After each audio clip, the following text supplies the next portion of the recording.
Welcome to another episode of Mindset Growth Podcast. My name is Gary. I have Heather, the co-host here. Hello. And we have the privilege of having John, our producer, join us today. We're going to visit a little bit about the Max Growth Conference that we had in Columbus, Ohio here recently. And just going to have some maybe a roundtable discussion about what all kind of developed and happened out of that conference, and even some of the processes and things that went into it. So, John, I'm going to let you maybe fire off the first one. Yeah, well, the first thing I would say is thanks for allowing Storyline to do the audio and the video for the conference. It was so fun driving out to Ohio. And one of the things that I thought was really interesting was people were saying, we saw that you covered a conference in Ohio. You're traveling out of state. That's a pretty big deal. And then I'm like, yeah, it's so funny because the company we did it for is based out of Iowa, but it kind of made me right. Now we're multi-state. Wheels are turning for you. Wheels are turning. So. Well, and just a quick introduction even, and I need to do this because I totally did a fail, and this is a first time jitters thing maybe, but you are the owner and producer of Storyline Media, and You guys provided all the sound and audio, or the audio and the video photography for that event, and I want to thank you personally for what you did at that event. I heard so many good comments about it. It absolutely went without. I mean, I worked with you now long enough to know I wasn't even concerned. I mean, sure.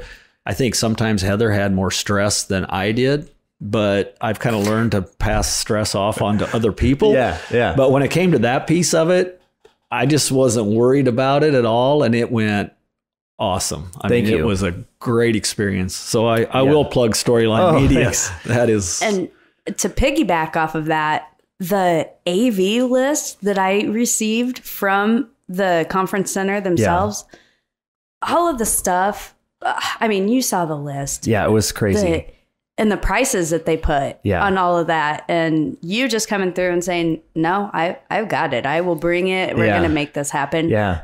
That was fantastic. That was over the top. Seriously. Thank you. No, well, we're not even into the podcast. We're just thanking each other. I have to thank you guys because when you sent me that equipment list, we had just done an event where somebody else was responsible for the audio, and we came in to provide the live stream because this was still COVID height, right. So we, live stream, I think, is just going to be a service that is forever built into events, but they had rented audio equipment themselves, similar to like the list that you were given. And they didn't have anybody that knew how to use the equipment. And we needed to tie into that for the live stream. And so the only reason that event had audio was because we were there. If we wouldn't have been there, and we weren't even supposed to do that, right? And so when you guys asked about, you had sent me the list, I really thought that this would be a beneficial thing to offer for our business, which is the audio visual. So I just have to thank you guys for giving us a chance to not only, because this is the first time we used any of that equipment. I mean, we had tested it beforehand, but to have the wireless mics, and then we were able to tie that sound into the videos. I was telling James, our video editor, this is the best sound that we've gotten for a live event, and I think that that's because we were given a chance to control everything. Right, and I see a lot of times too, places like that, their equipment is not the best to start with. Yeah, and then everybody's using it, and it's beaten and abused. Oh my gosh, this speaker that at that event that I was telling you about earlier. At one point, somebody comes over and they're like, hey, can you turn the audio up in the room? Again, we weren't supposed to have anything to do with that. And I'm like, okay, I'll go over and do this. So I go to the back of the speaker, and there's a volume knob, and it's got tape over it. And so I pull the tape back so I can twist it. And as I twist it, it's just crackling. And I'm like, I can't believe a rental company you paid money for equipment that is just shoddy. Yeah. It's just junk. And so that was kind of why we wanted to offer that service, was because not only do you get good equipment, but then you have people that are there that can control it, and it ultimately makes our videos a better product. So I personally have dealt with exactly what you're talking about. That first event that we put on locally, we had an area that was that we had rented out. Yeah. All the sound was supposed to be there, provided. When we received that podium, the wires weren't there to connect with the speaker. We were running around like chickens with our heads cut off, trying to figure out how are we going to have sound for this event. Sure. It was non-existent for quite a while. We had so many people working on it. And so that was such a relief to not have to worry about that. That's good to hear. And it was so fun just being able to also be a participant of the conference. I think you guys did such a great job. I wouldn't have guessed that was your first official conference. I know there were smaller mini ones before that. But yeah, I just thought it was a great time. Thank you. We appreciate that. There was a lot of work that did go into the back end of it. Oh yeah. I'm sure. 2 weeks leading up to this, I was like, this is a one and done. I'm pot committed and I'm not doing this again. And I walked out.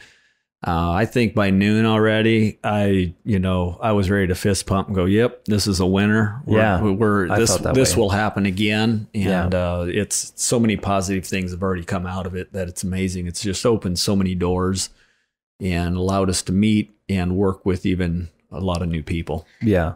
Request, can we do somewhere a little warmer next time? That's just, personal preference. Yeah, because there was a snowstorm on the way home. We were geographically targeting a audience. Yeah. And it worked well for that. And I think it probably will end up right back there somewhere in that area. Yeah. Unless we do multiples, but. Yeah. Well, I mean, I thought the conference was so, from my perspective, as being, we're 3 years into our business, going on 4. So just from attending the event, I don't know what I thought of like these growth conferences. Like, I didn't know what to expect, I guess, with those, because you always see the ads for the big ones, and it's these billionaires that are like, well, this is how I got to my success, and I'm like, well, that's great, but I just never feel like there's any it meets you where you're at. And I felt like that was one of the things with this conference, was I felt very much surrounded by my peers. You have a lot of people in the trades and in the service industry, which is what we're in. We're in more of the service industry. And so to network with everyone, I just felt like, oh, this is a conference for me and where I'm at. And there's a lot of other people here in that same position trying to figure out how to get to the next level. And I just thought that was a really eye-opening experience, and I'm excited for the next one. Right. That's been one thing that's been a little unique, and I kind of battle with that, because sometimes when they do those conferences, they always try to pay, what they can afford to bring in a keynote.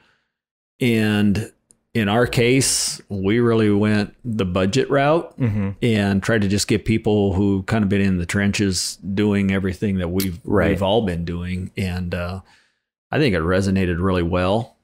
We learned some things that we'll do differently, but as a whole, we got real positive reviews on the content and the speakers. Yeah. And even the one thing that I don't maybe think is emphasized enough with conferences is the networking aspect, the things that are in between the speakers, getting to talk to other business owners, and there's more of a one-on-one. And I feel like even if you're in a different industry, there's a lot of universal things. Like we were at the lunch, and I had an opportunity, just because of where I was at with our business. you know, I asked somebody, what's the most difficult customer you've ever dealt with? And he shared his experience, and I'm like, oh, okay, so what I'm going through is not that bad, you know, but like, it was just such a great conversation, one-on-one, right? You know, and ultimately I think where the disconnect was, is we were trying to offer a service that we weren't 100% confident in.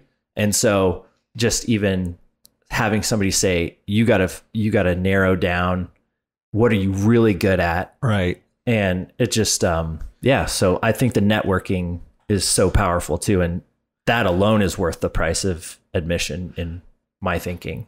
Right. And one thing we did in this event, and I think it'll always be a focus of ours, is going to be to try to keep the ticket prices low so that people can show up. I see a lot of events where the ticket prices can be fairly substantial.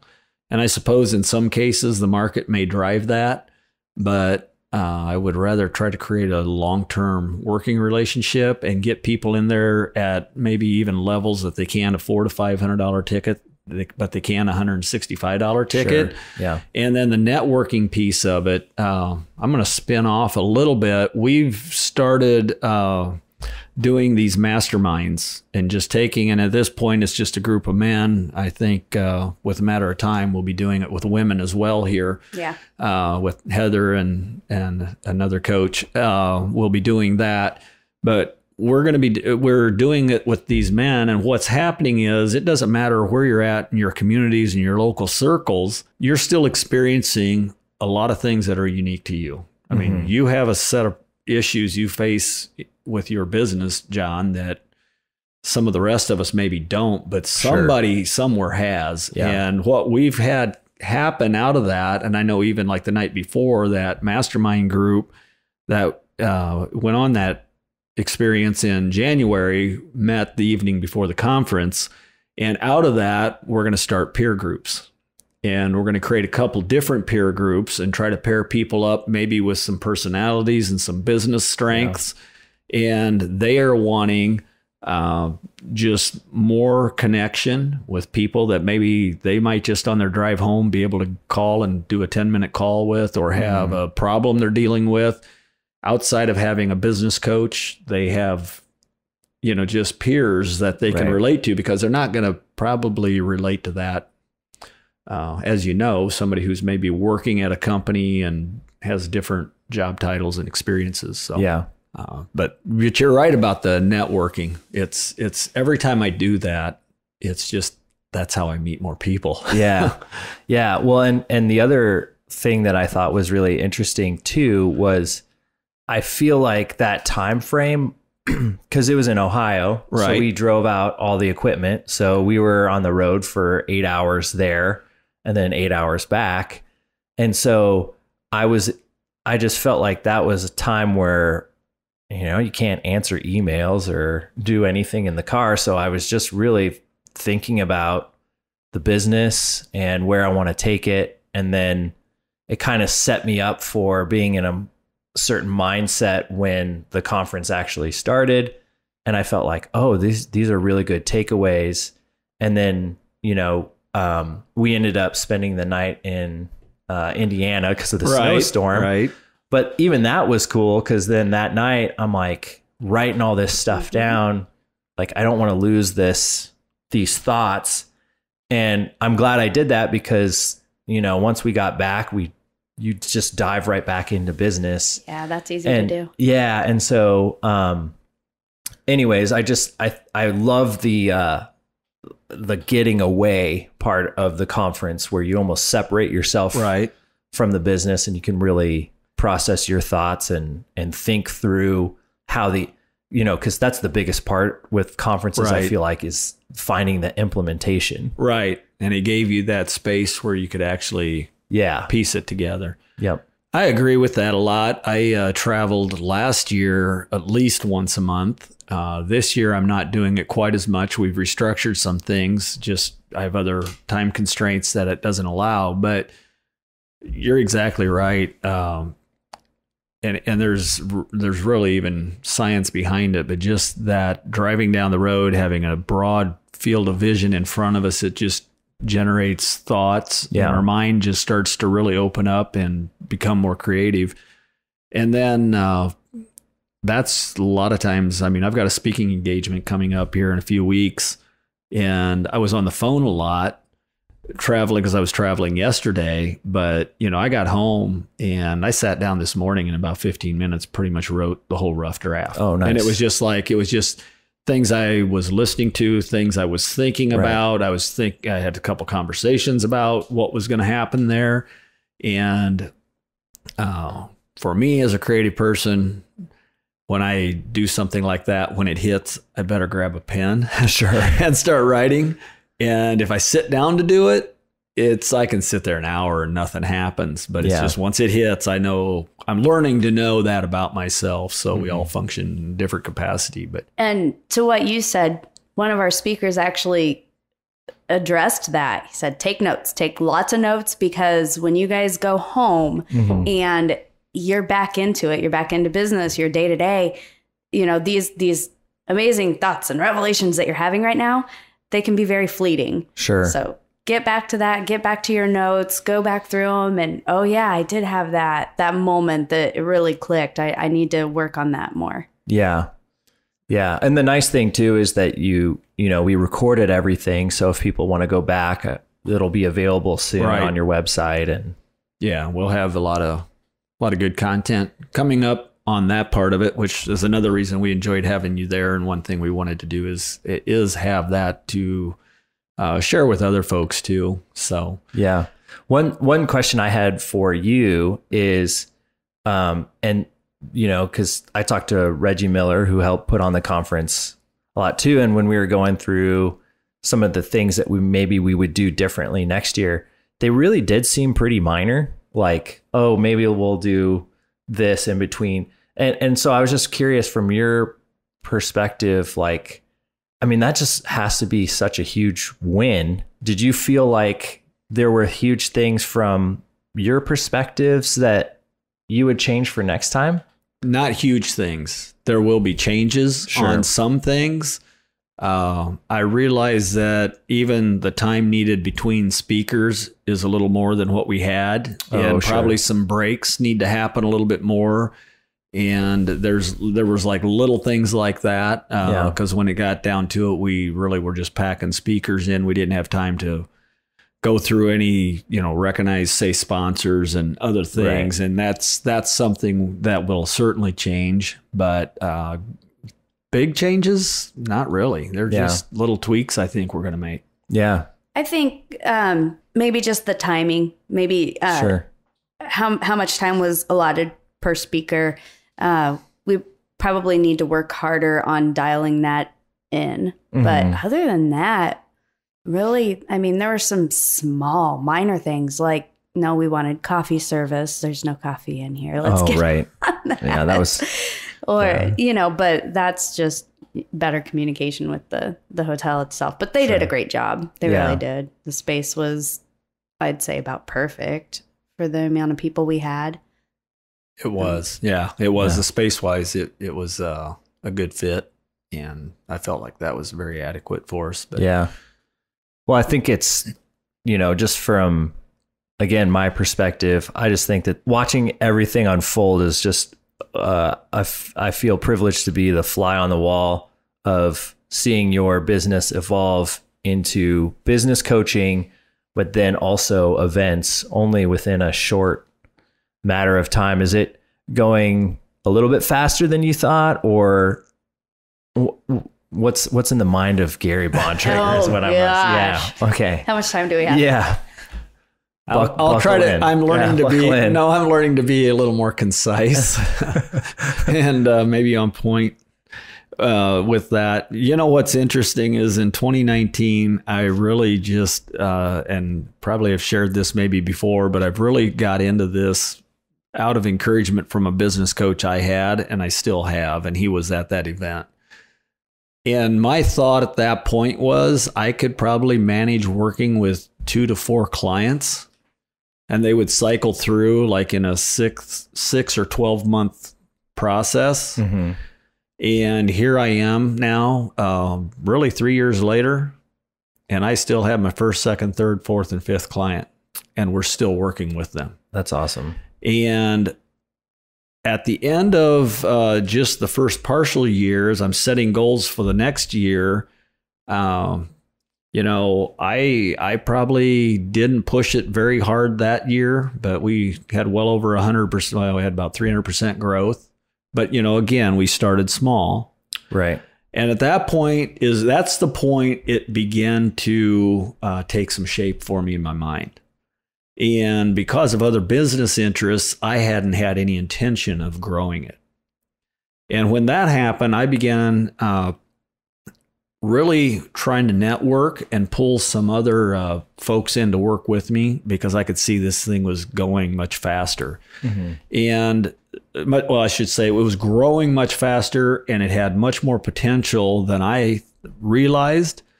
And all those years and all the crazy stuff and you are sitting in a front row seat to hear a lot of the things maybe I experienced. Mm-hmm. And even though some of them are really bizarre and crazy, it's not totally unique just to me. Yeah. But I know my experiences set me up and it resonates with small business owners. And when that happened, I started to network with a couple of other people who are all now coaches in my organization. Heather, our co-host here, is one of them. Mm-hmm. And I'm going to talk just a little bit, if it's okay, even about some of the emotions that some of these people went through. And Heather, I'll have you share about that too then. Reggie Miller is now a coach and business partner, mm-hmm. and is really comes in and fits, like he's just a sales coach, but he also has taken over managing a lot of business things for me because I'm just too spread thin to even really focus on that. So it's nice to have somebody that I actually was a business partner with before. So I understand, and we have that track record. Ray Gage, Wayne Miller, and we've even got some others that we're kind of testing water with to see how this is going to develop. Going into 2021, my goal was I set a goal for growth, and it wasn't even for 100% growth because at that point yet, at December of 2020, we were coming out of a pandemic, right? Or we're in the middle of one. We hit one right there. And I was still not seeing anybody coming on board. And Reggie was the one I was pushing the hardest. Heather would say, yeah, I think you can do it. I mean, it wasn't that she didn't think I couldn't, but I know you didn't even see the vision of what was happening. I didn't quite yet. No, I didn't see it blowing up. I was unsure, but. And then 21, January the 21st, I hit my goal. That's insane. In 21. Yeah, that's awesome. Literally in 21 days. And so I'm sitting back at this point, and I am a very driven person. So this gave me a lot of energy. And so I decided I was going to have 100% growth from January 21st by the end of the year. And I just set a new goal. Yeah. So actually I'm not only 100% growth, I was going to have 100%, of the entire company for what was built up to that point. And I hit that by the 1st of August. Oh, wow. And that's when I started to get buy-in. Yeah. Because at that point, I'm starting to almost melt down. Sure. I was juggling so many things. There was so much going on in other business ventures. It was at that point I told you, Heather, that you're fired. Yeah. Uh-oh. And you're going to be working in a different capacity in a different business. Which we saw that coming, and I seen it coming, and I'm not sure you realized it was emotional for you. Talk about that a little bit. It was difficult because I had worked with you on the insurance side for 7 years. 8, probably. And then previous to that, I had been in insurance for 13 years for somebody else. And we were in a position where the girls that were working with us, they'd been there for a while, and especially Cassie, I'd worked with her since 2001. And that one was difficult, kind of breaking the mold, breaking off there, but also I was giving my job away, basically, and trying to make sure that the other girls felt comfortable and okay with it. So I put on a happy face, like, for a while, like, oh, this is fine. This is going to be great. But the day, like, due day, this is, you're done, your day. I think I went home and I kind of had a little breakdown. And I remember my daughter was like, are you okay? What is going on? I'm like, yes, I'll be fine. But as we sit now, I love it. I love what I'm doing. But it was emotional for you. I remember you going through that process, but it was, and I know there's a time or two you kept saying, well, I'm not going to have anything to do, or I need more work. And I'm like, you enjoy it because it's all changing and it's changing so fast. And you know, we're sitting here today. Well, and then what really was a big, huge factor, and I really don't know where I'd be without this, was when I got Reggie. It was over about a year to a year and a half of me chirping in his ear, telling him he needs to be a coach with me and multiple meetings, showing up at events, more out of a courtesy. Okay, I'll just show up for my buddy because, you know, we're best friends. And one day he called me and he goes, Gary, I get it now. I'm like, we hadn't talked in a week. And he goes, I just been thinking about this, and I woke up during the night and it's like, I get the vision. I now know what's going to happen.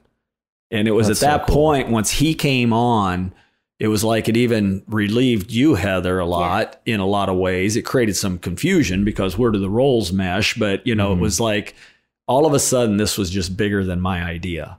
And about the time that happened, Ray comes back a month or so later and goes, okay, I'm in. Yep. And then we're thinking, you know, Wayne was included in some of these exploratory meetings. And one night at about 8 o'clock at night, I get a text from him and he goes, I'm in. And we hadn't even had a conversation in 3 months about it. I thought he was out. And he was just like, it just hit. And it's just like pieces kept coming together.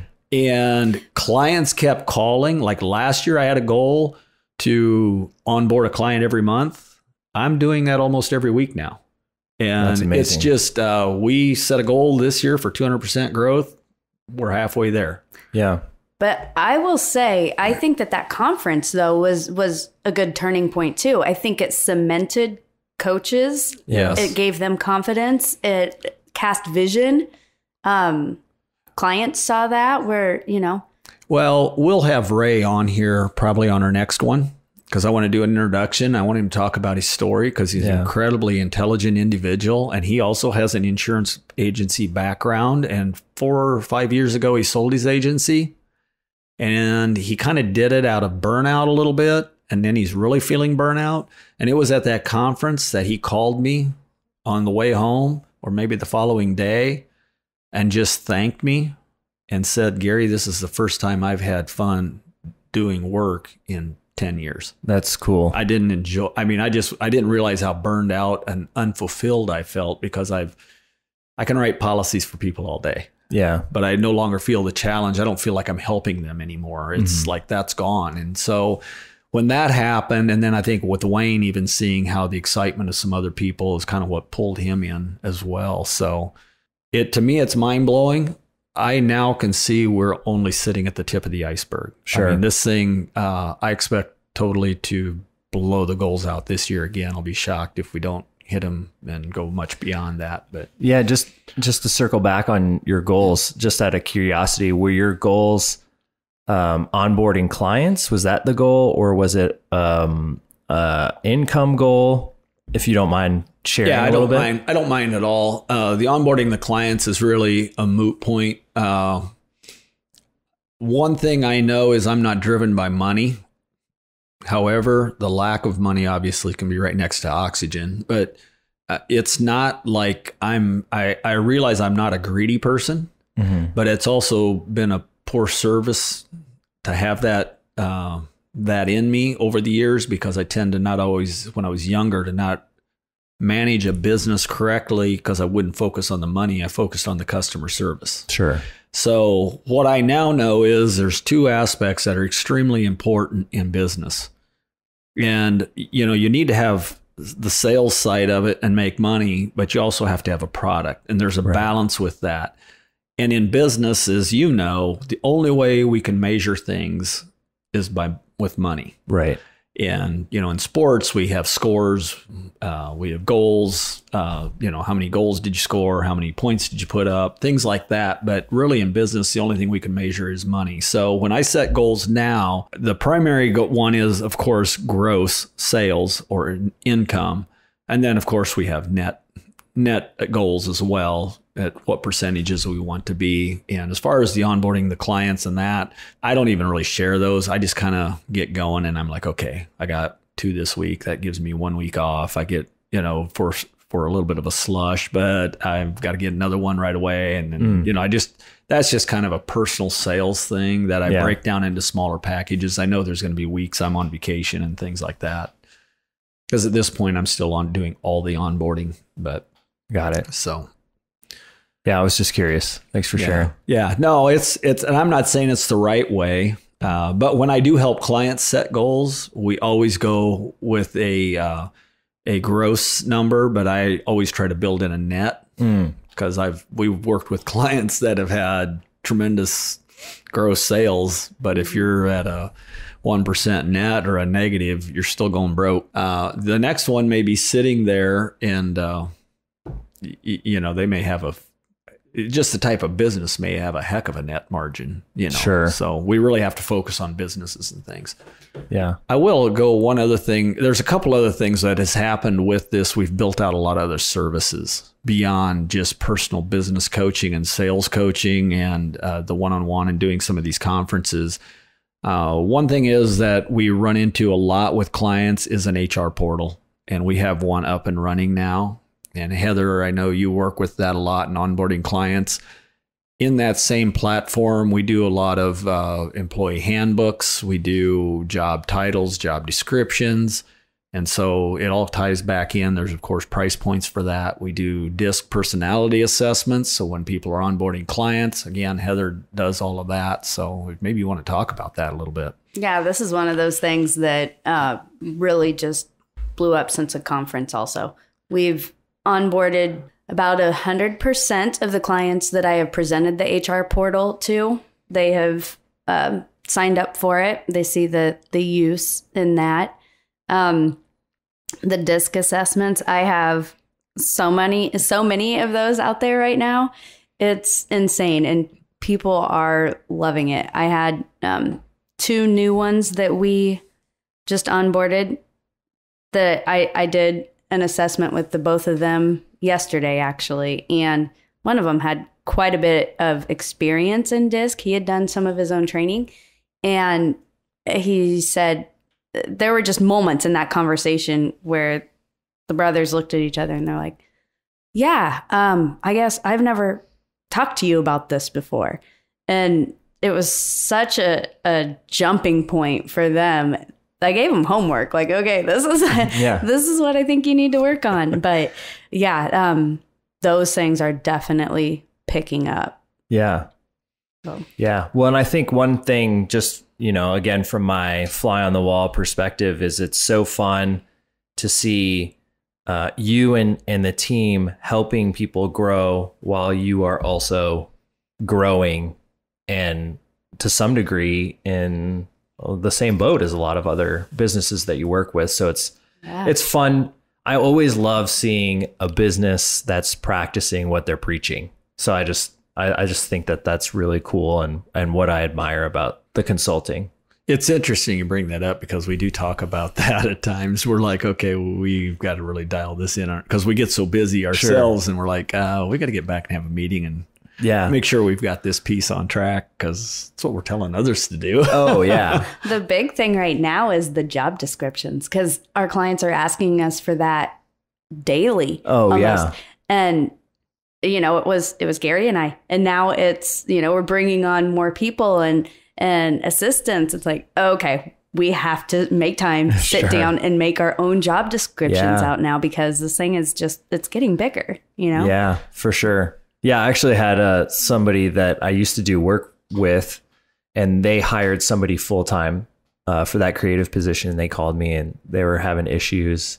And I'm like, well, what did you write in their job description? Well, we didn't write a job description. I'm like, well, that's the problem. Yeah. You know? And so anyways, I think when you, as a business owner, you look for people to kind of cover stuff, but it's really important to take the time and even have somebody help walk you through, because it's going to save you money and it's going to save you time in the long run. The interesting thing and I've read some studies on this, and I run into this because we end up getting into, and I've gotten into exit interviews where a company's struggling with maybe holding their staff or keeping them on long term.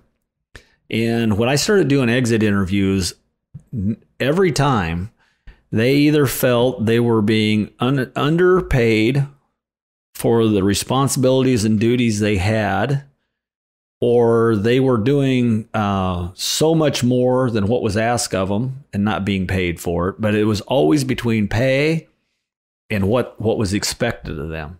Mm-hmm. And then I would report back to their boss, which, now they're gone, but I would report back and he goes, well, I'd have paid him more if he'd have done this, this, and this. He was supposed to be doing, these 8 things, and, he'd only do 2 or 3 of them. And, I always had but what I now know is I go back and I'm like, most of them didn't even know what they're supposed to be doing. Sure. And over 80% of small businesses, employees do not know or have a job description. And they usually leave not so much over money as it is just being uneasy and uncomfortable, but with what their duties truly are and what their expectations are. And so clarifying those, we found, has been really, really impactful for longevity of business. It's crazy how something that simple can slip your mind so easily. The concept of, is there a laid out plan for this position? We know it. We have it in our head of what we expect out of this person, but they don't know it. Well, and it just happened on some podcasts earlier today that we were shooting. I asked a question, and the response that came back, it just hit me upside the head, was the fact that he didn't understand what I asked, or I did not explain what I was thinking in my head, because he answered a total different question. And it was just a communication disconnect. But that same thing happens where small businesses are busy. We don't have somebody who can spend 2 weeks putting people through training, having them watch videos for a week to start with, learn about the company history, what the mission statement is, which they probably don't even have, and what are the core values. And then when it comes to making decisions, they don't even know what decisions they can make. So a lot of times, just by getting a mission statement, core values, and a job description, now if they're out somewhere on a job site, because we work with a lot of contractors, but it can be any type of business, you have an employee put in that situation, they can fall back to a couple of things. And I tell even the coaches that work with me this, or, I tell you, Heather, I'm like, if it aligns with, these number of things, I don't need a phone call anymore. Right. Make the decision. If it was the wrong decision, we'll talk about it later. Mm-hmm. But you and I have worked together long enough, I'm not just going to be irrational about it. I'm consistent. But those I think then is what happens, is a lot of employers create an environment where the business is so dependent on them and them alone, and it's just really hard for them to transition off of that. But we're really getting off on rabbit trails. I don't know if that's where you plan to go, John. I'm always curious. So. Okay. Well, you ask a lot of good questions, and it's exciting for me to work with you for a couple of aspects. The one thing I really enjoy is the fact that you being self-employed, this is your first shot at it. Yeah. And one thing I notice about you that is sometimes very different than some others is how inquisitive and the quality of your questions and how you go about it. I can tell as a creative person, sometimes creative people tend to just have a great idea and charge into it, but you seem to be very inquisitive and figuring out that process. So that's always fun to visit with you. Yeah, thanks. I appreciate it. Yeah, it's fun. And I think the best thing that anyone can do in any business is just be curious and You know, that's part of the reason that we started our podcast, was because of, you know, conversations that, you know, you and I would have while I'm setting up for a video shoot. Right. You know, is it's an opportunity to learn, and you come in humble, not, you know, I never want to assume that I know everything. Right. Right. So, you know, and I think that's one of the things that that we've acknowledged sort of in our industry, is a lot of people that are in the creative realm sort of have this attitude of, you need me more than I need you. And so that's the approach that we want to take, is like, well, you're the client. Right. You know, and so the mission that, you know, Gary Bontrager Consulting has, how do we convey that into a tangible media that represents your brand? And I can't just assume that I know the answers without it being a collaboration. So Right. It's pretty fun. Right. No, it's I don't know if I'm off in the weeds on that. No, it's you're spot on, because I've worked in the sales industry really all my life, because being self-employed, that's what, you know, you have to market yourself, and close deals and do sales. And sometimes everybody thinks, you know, a lot of people think maybe they're not a salesperson, but, you know, fact is that's part of owning a business. And I know that looking back, I can pick out certain scenarios where I clearly did not ask questions and understand what the needs really were. Mm-hmm. And I was just presenting something that wasn't a fit. And had I just asked better questions, I'd have better understood and probably got the sale. But yeah. Thanks for listening to this episode of Mindset Growth Podcasts. I have really enjoyed sharing this podcast with John, our producer, and Heather, my co-host. You can find us out on Spotify, iTunes, and Google Podcasts. Until next time.